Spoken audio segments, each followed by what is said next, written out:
Começa aqui o Pod Mais Empresas, o podcast corporativo tratando de gestão, inovação e sustentabilidade. Hoje nós vamos tratar todas essas temáticas principais que nós gostamos, juntamente com o mercado de capitais no Brasil. Para tanto, trouxemos um dos maiores experts no assunto, um expoente da nova geração que dia a dia vem mostrando a que veio, André Vasconcelos. Obrigado pela sua presença, André. Nelson, eu agradeço o convite, muito obrigado. Para mim é uma honra estar aqui no Pod Mais Empresas. Conte comigo sempre. Estaremos contando. O André, ele é, entre tantas outras coisas, autor de livros, ele é um profissional multitarefa, já trabalhou na Marinha, na Vale, na Eletrobras, na Prefeitura do Rio. Lá ele assessorou a Companhia Carioca de Parcerias e Investimentos. Em São Paulo, ele é membro do Comitê de Autoria da CET, a Companhia Engenharia de Tráfego.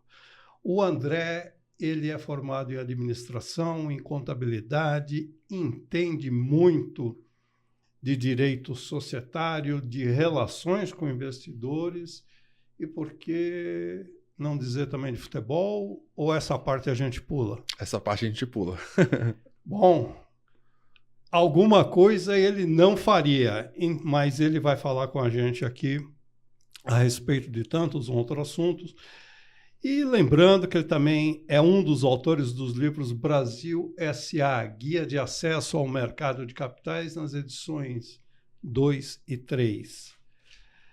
André, você disse que tinha uma coisa novíssima e que não tinha contado para ninguém ainda, da ER Magazine, a revista especializada em relações com investidores no mundo, uma das pioneiras, se não for a pioneira, né?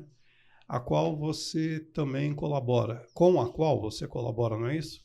Exato. Há aproximadamente uns 3 ou 4 anos, eu passei a publicar, encaminhar alguns artigos de autoria própria para a revista, tratando sobre o mercado de capitais brasileiros e outras questões. E recentemente tive um convite da editoria da revista para integrar o conselho editorial. Para mim é uma honra fazer parte de um colegiado tão restrito e uma honra mais ainda ser o único brasileiro presente nesse conselho. Espero eu aí em breve ter início as reuniões desse colegiado para a gente definir uma pauta e como que a revista vai definir sua estratégia para os próximos anos. Uma notícia mais ampla, isso deve ser para o mercado em breve, mas já tem alguma outra repercussão saindo sobre isso no próprio portal da mídia. Tá? Você também é colaborador da revista RI, do nosso amigo Rony. Rony Nogueira, aquele abraço. Exato. O Rony é um grande entusiasta do nosso mercado de capitais. A revista RI completa esse ano 26 anos. Tivemos um evento incrível, recente, para pensar os próximos 25 anos da revista, com Sônia Concílio, o Fábio Coelho da MEC. Conseguimos promover um debate bem qualificado. Um time de primeira. Falando sobre estratégia, governança, pensando sobre o mercado de capitais, quais seriam os próximos desafios e as tendências editoriais para a revista. Tenho uma honra de fazer parte do comitê editorial da revista. Recentemente também houve uma renovação nesse comitê, que passou a ter um olhar com uma equidade, uma ordem de gênero e pensando também numa função bem multidisciplinar.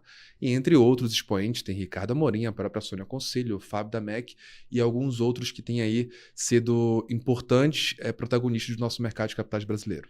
André, você que é especialista no assunto, vamos entrar no mercado de capitais propriamente dito. Eu vou te fazer 2 perguntas que são recorrentes dentro do próprio mercado, inclusive. Custos de observância e segurança jurídica. Como andam essas questões junto ao mercado de capitais brasileiro?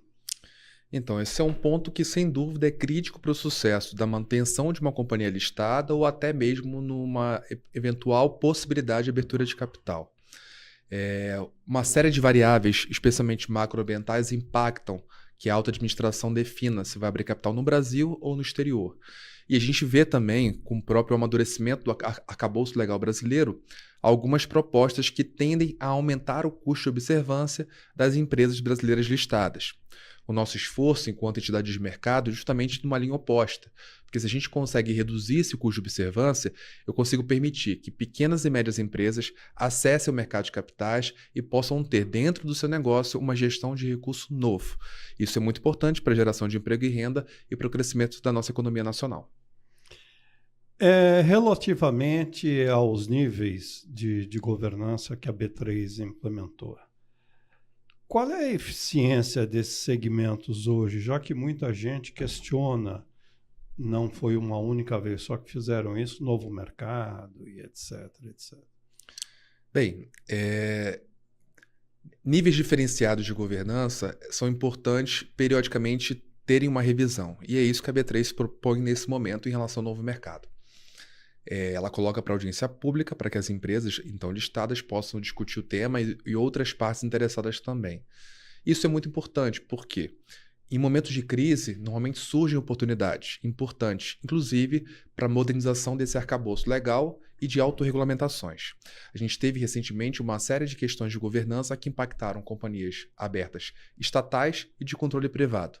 E, sem dúvida, esses casos concretos que tiveram um grande impacto para o nosso mercado e que vão ter os seus desdobramentos ainda enquanto responsabilização das partes envolvidas, trazem à tona o tema e exigem uma discussão melhor sobre esses níveis diferenciados, o quanto que eles são eficazes ou não, para que a gente possa, de fato, ter um mercado de capitais atrativo, especialmente para o investidor estrangeiro. No caso das companhias públicas, as chamadas estatais, você acha que está num nível diferenciado de governança, blinda eventuais ataques políticos?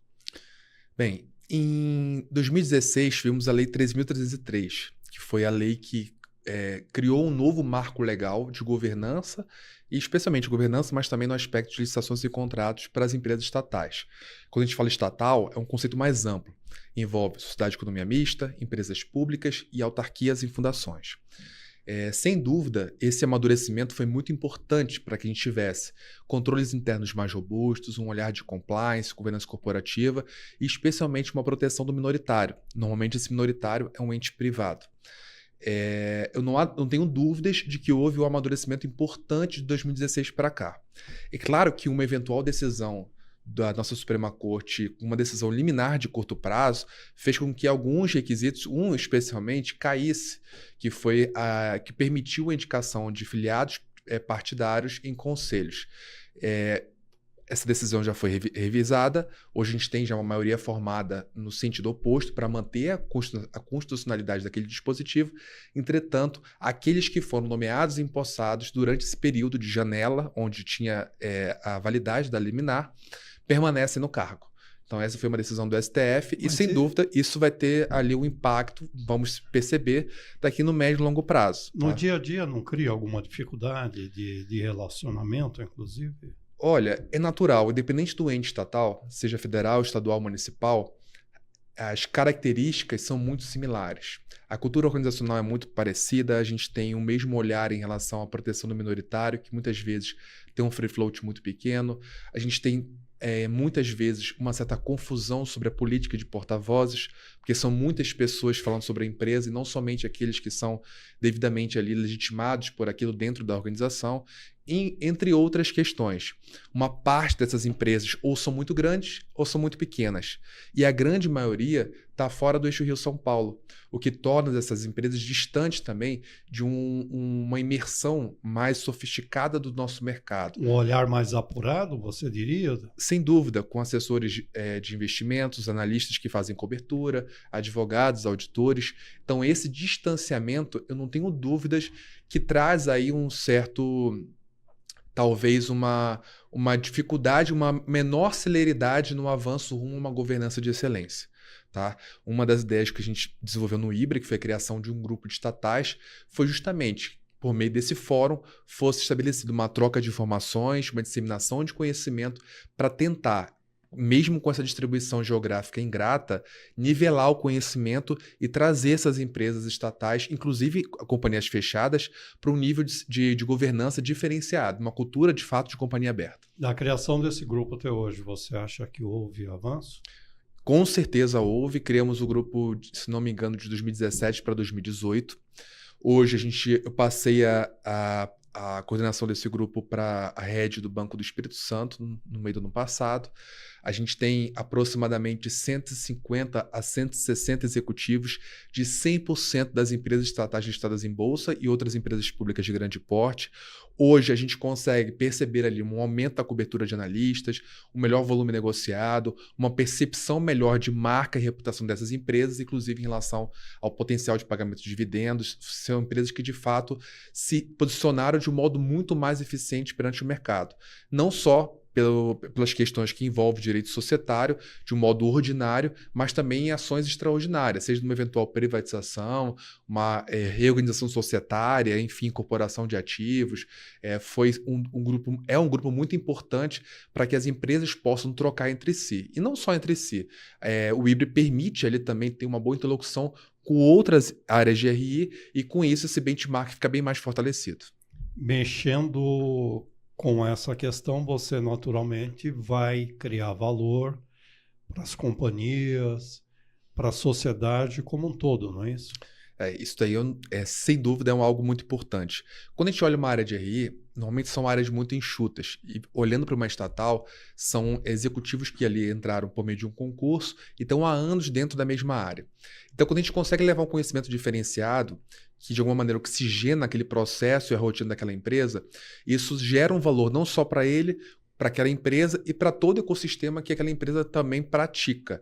É claro que, especialmente em relação às estatais, são setores muito específicos. São empresas financeiras, os grandes bancos que a gente tem, concessões de energia, empresas de óleo e gás. Normalmente são empresas desses segmentos, né? Infraestrutura e área financeira.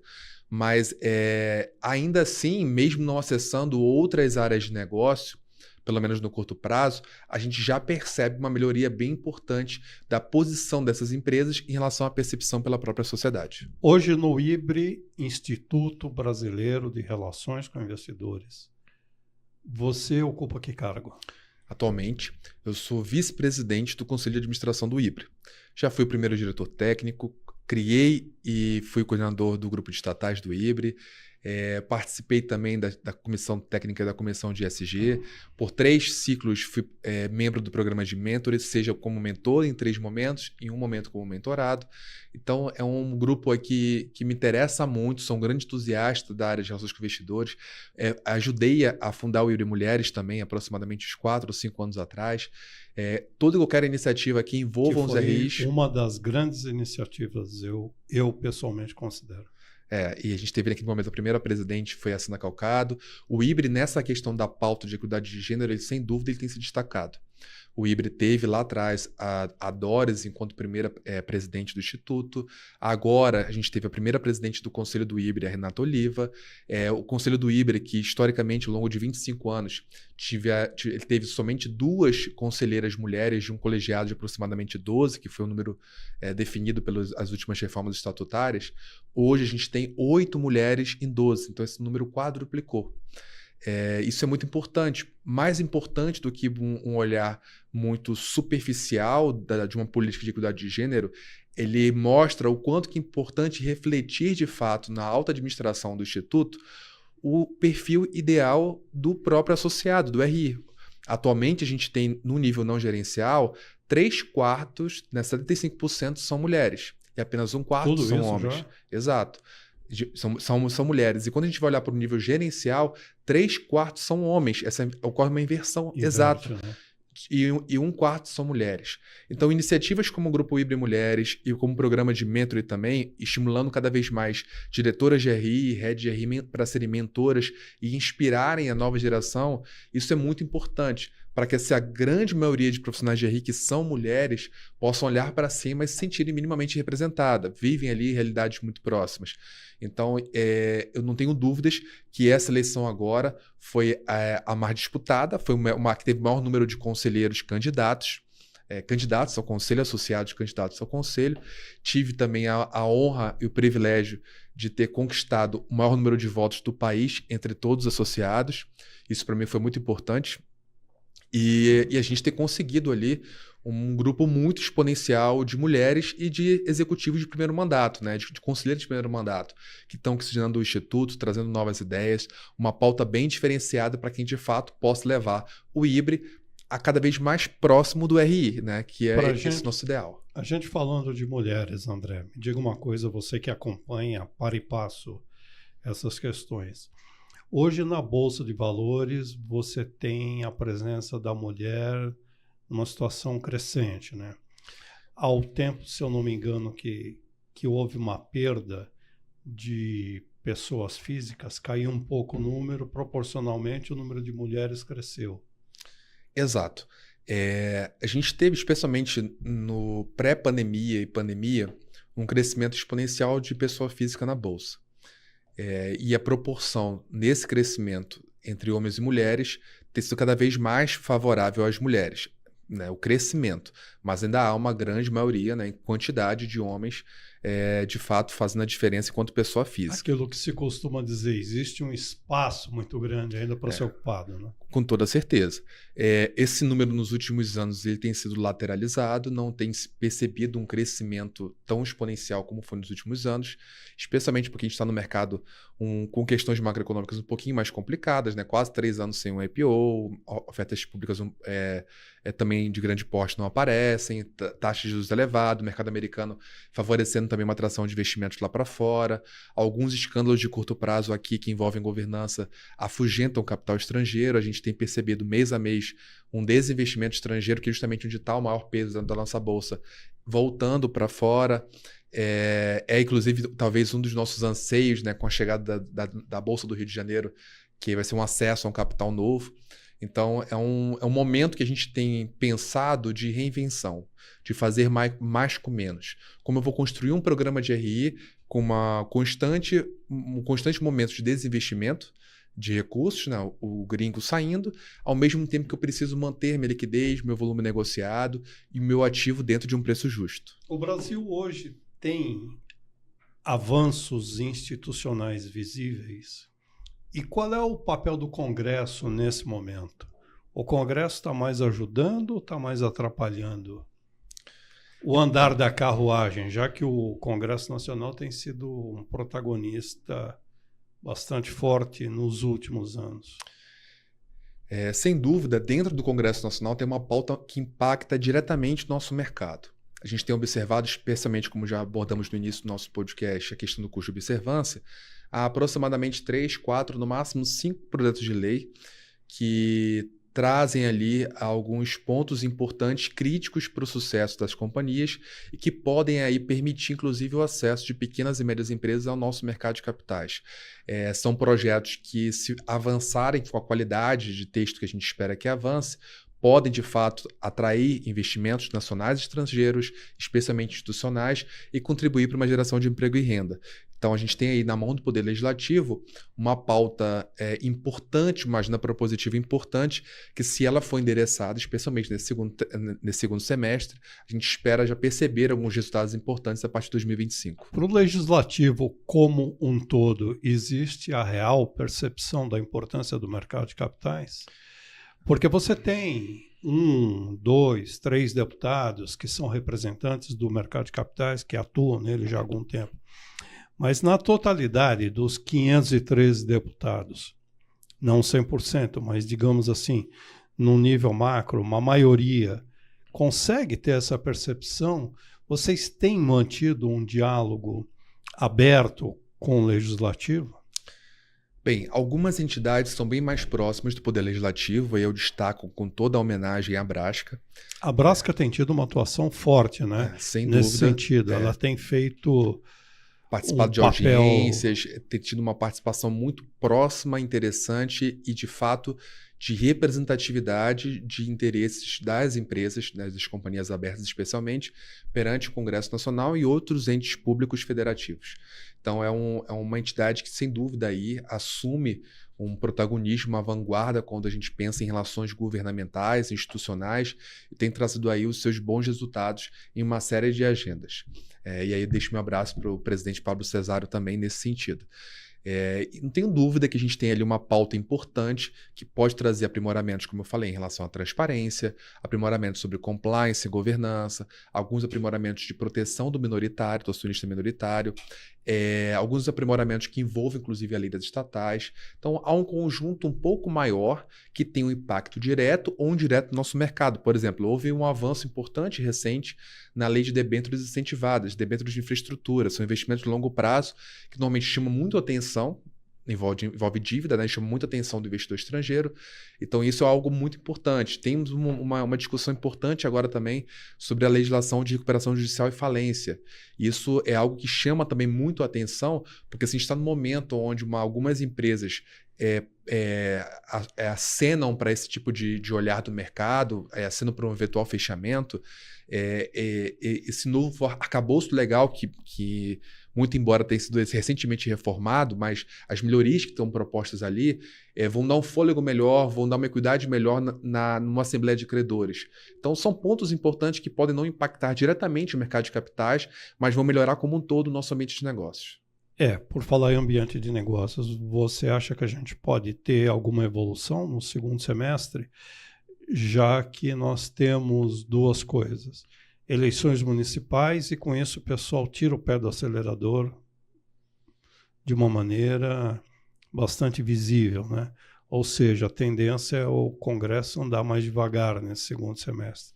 Isso pode prejudicar o ambiente, dar uma esfriada, ou você acha que não? Então, eu sou um positivista nesse ponto, né? Eu sempre tento olhar o copo meio cheio. Eu acredito que temas que envolvem o mercado de capitais são temas que dificilmente sofrem alguma resistência. E, pelo contrário, não vão gerar mais custo e vão gerar mais receita para o país. Então, como são pautas que tendem a convergir o Congresso em torno de um propósito, pode ser que avancem. Esse ano é um ano que, especialmente, a gente vai ter eleições no mundo inteiro. Mais da metade do planeta vai às urnas, seja como houve recentemente para o Parlamento Europeu, Índia, Estados Unidos, grandes economias mundiais que estão indo às urnas.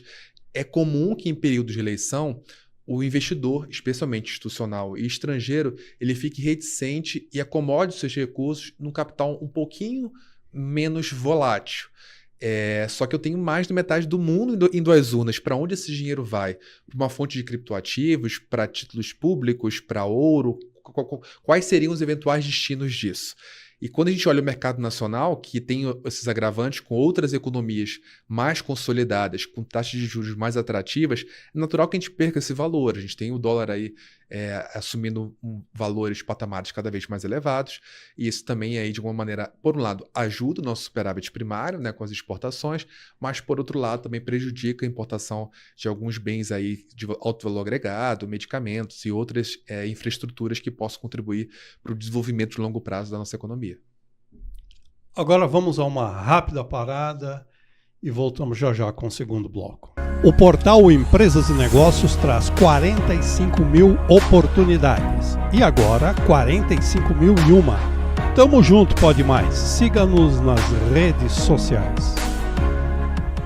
E voltamos ao segundo bloco com a entrevista de André Vasconcelos, o expert do mercado de capitais, que agora vai falar para a gente sobre o ESG, o movimento que traz práticas ambientais, sociais e de governança. Um modelo que está debaixo da asa da política de sustentabilidade das companhias, não é isso, André? Exato. A gente, por um período longo aí, começou a ver a ascensão do ESG, até porque não dizer quase que uma obrigatoriedade de todas as companhias de médio porte para cima, implementando suas políticas, prestando atenção no que estavam e naquilo que deixavam de fazer. Agora vem uma onda dando pancada no ESG, porque não é tudo isso, porque não precisa ser bem assim. Afinal, o que o ESG fez de mal para essa gente?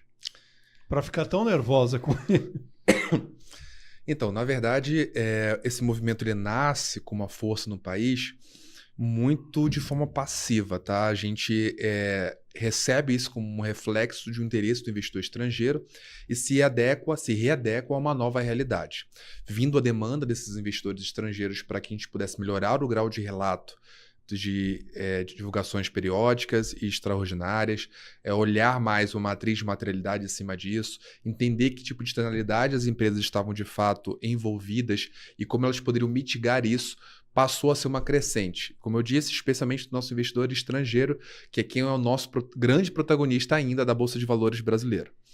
Bem, lembrando que isso daí não é propriamente uma novidade no mundo, né? Falar de sem dúvida, ESG sem dúvida. Não é novidade. O nome, na verdade, a sigla, ela passa por uma fase de reinvenção, né? A gente entendia previamente como responsabilidade social corporativa, sustentabilidade, triple bottom line. E aí Houve uma série de evoluções em torno da nomenclatura e o conceito em si também, eu acho que teve um certo amadurecimento dele, o olhar dele mais matricial, holístico, uma visão mais multidisciplinar dele. Mas tem uma disseminação maior também hoje em dia e toda a sociedade está discutindo isso, não é? Sem dúvida, especialmente quando eu não olho só o B2B, eu vou olhar também o B2C, eu percebo que há uma demanda do próprio consumidor em relação a um perfil de consumo mais consciente em prol de produtos que eventualmente tenham uma agenda mais sustentável.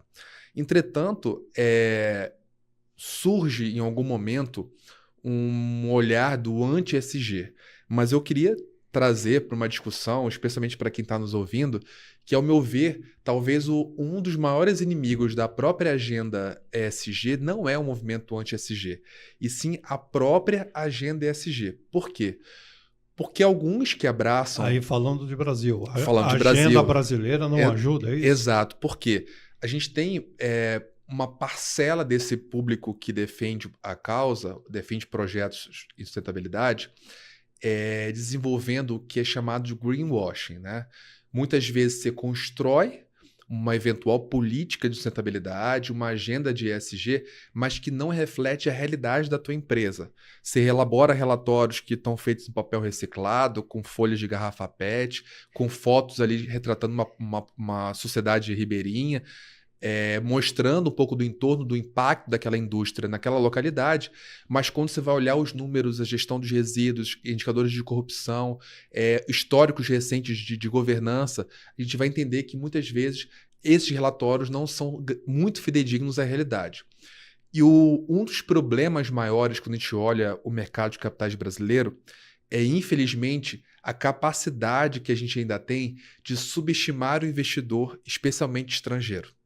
Então, quando o executivo no Brasil, interessado em captar recursos, especialmente no exterior, ele subestima esse investidor, levando um grau de relato omisso, não tempestivo, incompleto ao mercado, a primeira coisa que esse investidor faz quando ele cai por si é desinvestir, é levar para outras economias reais, ou onde ele sinta que o seu recurso está melhor aplicado. É aquilo que popularmente se diz: uma hora a conta chega, não é isso? Sem dúvida. E aí, para a gente agora, a gente tem percebido alguns fundos, teoricamente, mudando o perfil de investimento, mas é também importante a gente pensar, quando a gente vai olhar, poxa, o fundo XYZ, ele tinha um enquadramento tão rigoroso por alguns critérios de ESG, e hoje ele parece estar mais flexível, mas é interessante a gente ter um olhar de médio e longo prazo. Muitas vezes, a visão dos gestores desses fundos ela é a seguinte: o nosso interesse em flexibilizar o alcance do nosso portfólio é para que eles, pelo poder que eles vão ter financeiro, entrem em companhias que supostamente não fomentam, não incentivam uma cultura ESG e construam dentro dessa companhia um capital social cada vez mais relevante ao ponto de ter cadeiras na diretoria executiva e no conselho. E quanto maior o número de cadeiras, ter uma tomada de decisão mais efetiva sobre o assunto. E aí mudar a cultura de verdade de cima para baixo. Ou seja, na sua visão, o ESG não morre. Não. Ao contrário, estrategicamente ele vai sair fortalecido ainda. Concordo, ele passa por uma fase de reinvenção, de maturidade, de se ressignificar, de entender de verdade qual é o seu propósito e como que eu consigo de fato mudar a sociedade. A gente tem percebido, como eu falei, uma série de crises envolvendo os três aspectos, tá? O ambiental, o social e a governança, no Brasil e no exterior. E a gente acompanha o perfil das empresas, o que acontece com essas empresas lá fora, em relação a multas de valores praticados, em relação à responsabilização criminosa dos seus agentes econômicos, sejam pessoas físicas ou jurídicas, e enxerga também aqui no Brasil. Então, essa postura diferenciada sobre o que é o ISG, o propósito disso, a interconexão do tema em relação à operação do negócio em si e expor ao mercado com verdade o que de fato apresenta a sua matriz de materialidade, eu acho que vai ser o grande legado desse momento aí de grande reflexão que a gente tem passado. Aqui a gente está falando de mercado, estamos falando de investidores, mas na outra ponta você tem um consumidor. E hoje você tem um consumidor com um padrão de exigência maior, a régua subiu, e também um nível de conscientização em progressão, não é isso? Esse é um ponto muito importante. Eu queria trazer Porque também isso daí vai refletir no resultado da empresa inevitavelmente. Com certeza. Quando a gente tem ali um consumo, seja de um produto ou serviço, né, na economia real, que é o destino final daquela companhia, é cada vez mais acentuado, exponencial, com um potencial de crescimento importante, como a gente tem visto, inclusive, de algumas companhias no exterior que têm alcançado recordes aí de valor de mercado, até 4 a 5 vezes o total de todo o tamanho da nossa bolsa de valores aqui no Brasil. Isso mostra o tamanho do nosso mercado, quanto a gente tem potencial de crescimento e quanto que a gente precisa aprender também, enquanto maturidade, com outras economias mais desenvolvidas. Tem um ponto muito importante que não é só exclusivamente uma mudança de perfil desse consumidor enquanto pessoa física. É esse consumidor também enquanto acionista, enquanto saber que tipo de ação ele vai investir, se ele quer apostar em negócios que sabidamente podem não adotar prática que ele não comunga. Há estudos lá fora em que empresas listadas, não no ISE, mas no Dow Jones, têm uma volatilidade menor do ativo e uma rentabilidade maior no curto prazo, no longo prazo. Então, são algumas percepções que muitas vezes o adotaram mais no ESG também lá na frente converge com uma maior rentabilidade. Então, esse olhar é um olhar importante. Se o investidor busca, não é um investidor de especulação, busca de fato uma carteira de dividendos, um olhar de JCP de médio e longo prazo, pode ser uma boa companhia para que ele possa compor os seus ativos. Legal. Uma outra questão que eu gostaria que você abordasse são as inovações. Inovações tecnológicas, especialmente, que permeiam todo mundo, todas as atividades profissionais. Como é que está especificamente a área de relações com investidores? Que instrumentos têm sido utilizados? O que existe de tendências hoje em dia? Então, a área de RI nos últimos anos, especialmente no pós-pandemia, ela passou por algumas mudanças muito disruptivas, na verdade, inclusive no Brasil. A primeira delas, eu não tenho dúvida, que foi a nossa obrigatoriedade, num primeiro momento, de realizar assembleias 100% virtuais, né? Quando a gente teve ali um momento de lockdown. Que num primeiro momento foi uma coisa estranhíssima, né? Absurdamente estranha. Algumas companhias até praticavam um momento híbrido, mas jamais virtual. A gente teve pioneirismo e pouco dias após o início de lockdown, as primeiras empresas já estavam no início de temporada de AGOs iniciando assembleias 100% virtuais, o que não tinha qualquer histórico para isso, então não houve uma fase, um regime de transição. Então foi algo que exigiu uma adoção tecnológica no curtíssimo prazo, dentro de rotinas e processos, e que pudesse atender a toda a complexidade que é gerir numa assembleia, especialmente algumas que têm momentos mais acalorados, de discussão, de ativismo de acionistas. Então esse aí, sem dúvida, foi o primeiro momento onde a gente se deparou com a tecnologia como grande aliada ali e de uma imediata adoção. Em seguida, a gente teve outras mudanças de perfil de comportamento, um olhar mais importante, por exemplo, via metaverso. Algumas empresas fizeram assembleias virtuais no metaverso no ano passado. Esse ano, o grande assunto tem sido a inteligência artificial generativa. Muitos RIs têm entendido melhor como aproveitar isso para desenvolver seus relatórios, para se comunicar melhor com o acionista e potencial investidor por meio do Fale com RI, por meio do seu próprio investidor no exterior, com traduções simultâneas, com arquivos... A inteligência artificial ela tem sido bastante utilizada? Pelos RIs e pelas outras partes. A gente tem visto, inclusive, algumas matérias que reportam os analistas, sell-sides e buy-sides, entendendo melhor as companhias por meio de relatórios resumidos, elaborados por IA. E não só isso, eles captam não só o conteúdo textual divulgado de maneira oficial pelas companhias, mas também durante as teleconferências que são realizadas, sejam virtuais ou presenciais, qual o tipo de percepção sentimental os C-levels das companhias transmitem. Se há algum tipo de imprecisão, uma omissão, ele declarou uma incerteza, um equívoco ali, eles vão cruzando uma série de informações e no final aquela inteligência reporta o quanto de acurácia aquela informação dada corresponde com os números e o quanto que o próprio analista pode recomendar uma compra, uma venda ou uma manutenção daquele ativo. Falando em C-Level e RI estão na mesma página? Tecnologicamente falando? Olha, eu acredito que hoje eles convergem para a mesma página. Uma parte hoje desses C-Levels, eles são oriundos da carreira de RI.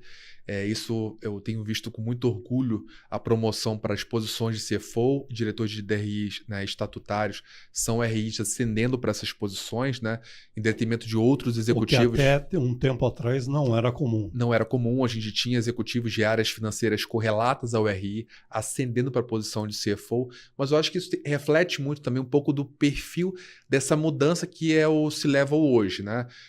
O RI, por ele ter um olhar bem multidisciplinar, entender o negócio, entender de finanças, entender de comunicação, de governança, compliance, mas de um olhar também de direito, a visão dele macro do mercado associada ao seu conhecimento técnico desenvolvido ao longo de anos naquela companhia, chancela ele a ter uma possibilidade de desenvolver melhor essa posição de CFO.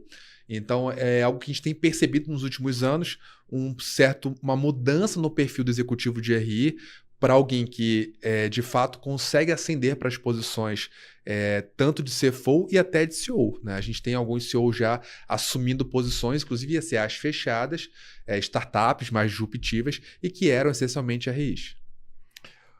Agora vamos falar um pouco de bolsa. Tem uma nova bolsa de valores estreando por aí brevemente, não é isso? Pelo menos as informações dão conta que ainda neste ano ela deve começar a operar. Qual é a característica dessa bolsa? Nós vamos ter realmente alguém para brigar com a B3, alguém para complementar a B3? Como é que você vê isso daí? Então, essa bolsa que tudo indica que deve ter a sua sede no Rio de Janeiro, não está certa ainda. O prefeito encaminhou um projeto de lei para a Câmara de Vereadores, onde incentiva ali alguns tributos importantes, tem alguns incentivos tributários interessantes para atrair e reter essa bolsa, para ter sede de fato no Rio. Então, essa bolsa, imagino eu que nos próximos dias ou semanas ela vai ter já um nome para ser divulgado. E isso seria uma boa descentralização, não é? Exato. E não só isso. Há uma expectativa também do mercado de que essa bolsa acesse um recurso novo que a B3 não tem atingido com eficiência. A B3 ela atua com muita clareza no capital europeu e norte-americano. Essa bolsa ela tende a atrair um capital importante do Oriente Médio. Então, ela tem por trás alguns fundos grandes, árabes, que podem ali trazer recursos importantes, especialmente infraestrutura para o nosso país. Ela deve concorrer com a B3 em alguma parte dos serviços dessa cadeia de valor maior, que é o mercado de capitais como um todo, mas uma boa parte dos serviços, na verdade, ela não vai concorrer, ela vai trabalhar de maneira simultânea, uma sendo cliente da outra. Então, ela vai pegar uma parte só dos serviços, ela não vai ter, pelo menos no primeiro momento, até onde está público, empresas sendo listadas nessa bolsa, que deve iniciar a operação só no ano que vem, tudo indica isso.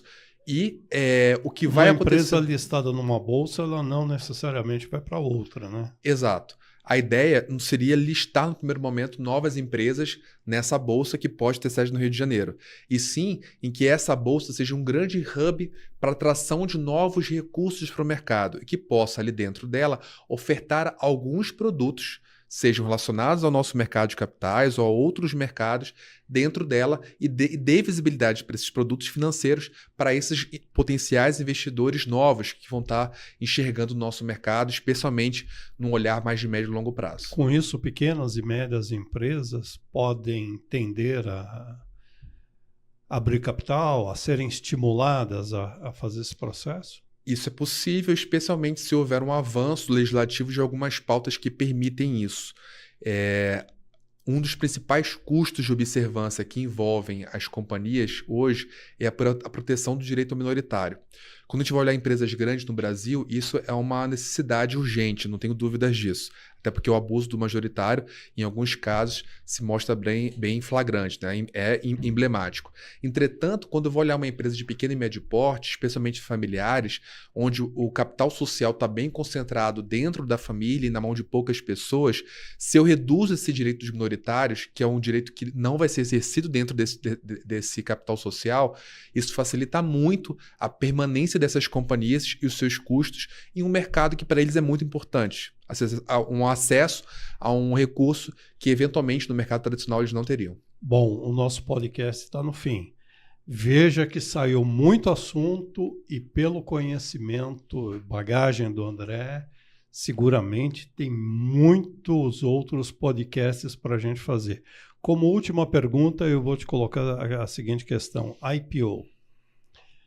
Tem alguma chance de rolar isso daí agora no segundo semestre ou 2024 já era, vai ficar tudo para o ano que vem?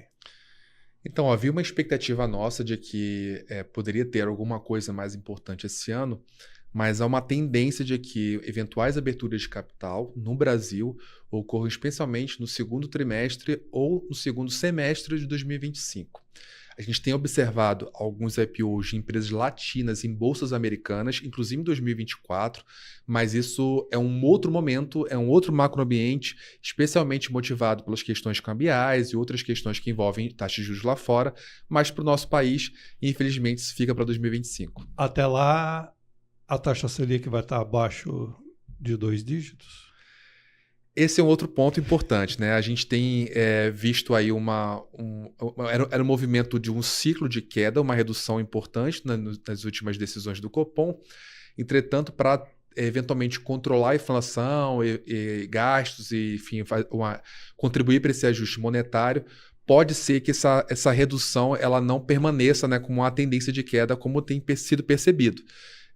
Há sinalizações nesse sentido.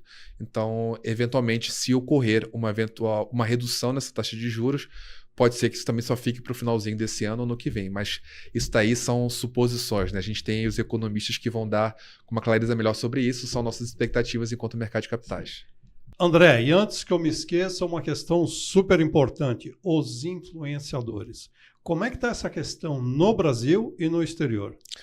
Esse é um ponto muito importante, Nelson. Na pandemia, a gente teve um ofício que foi bem polêmico, chamado Ofício das Lives. Dentro desse ofício, que deveria ter um papel de recomendação, tinha o verbo dever, e criou um custo de observância importante para as companhias. Veja, a gente falou desde o início do podcast sobre custo de observância para as companhias e para as áreas de RI, especialmente. O tema volta a ser discutido agora sobre outros olhares para tentar, de fato, entender o papel, a importância, não censurar a informação e entender de que maneira a autarquia poderia agir com a contribuição de todas as partes interessadas numa construção de um texto importante. Isso nós estamos falando da CVM, né, que disciplina Com certeza. o mercado. Você acha que o influenciador ele é uma coisa boa para o mercado ou não necessariamente? Ele tem pontos positivos e tem pontos negativos. O mais importante é entender a boa-fé das ações que são praticadas por ele. O olhar que o mercado precisa, especialmente com essa agenda da CVM, democratizar o acesso ao mercado de capitais, é prover uma informação objetiva, tempestiva e de qualidade. E combater, por outro lado, a desinformação. E eu não tenho dúvidas que os executivos de RI assumem um grande protagonismo nisso, porque a melhor maneira de conhecer sobre a companhia é por meio dos canais oficiais dela, sejam redes sociais, site, mala direta, no Brasil ou no exterior. E aquela história, a melhor arma é sempre a informação, não é isso? Com toda certeza. Falamos com André Vasconcelos, a quem agradecemos bastante a presença no dia de hoje. Elcio, é uma honra estar com você aqui. Muito obrigado pelo convite, que seja um primeiro de muitos. O Pode Mais Empresas é um podcast que eu tenho acompanhado com assiduidade. Espero aí que a gente possa participar de futuros debates sobre governança, mercado de capitais, direito societário e relações com investidores. E um prazer estar com vocês. Seguramente. De novo, muito obrigado pela participação e a você que nos prestigia com a sua audiência. Até mais.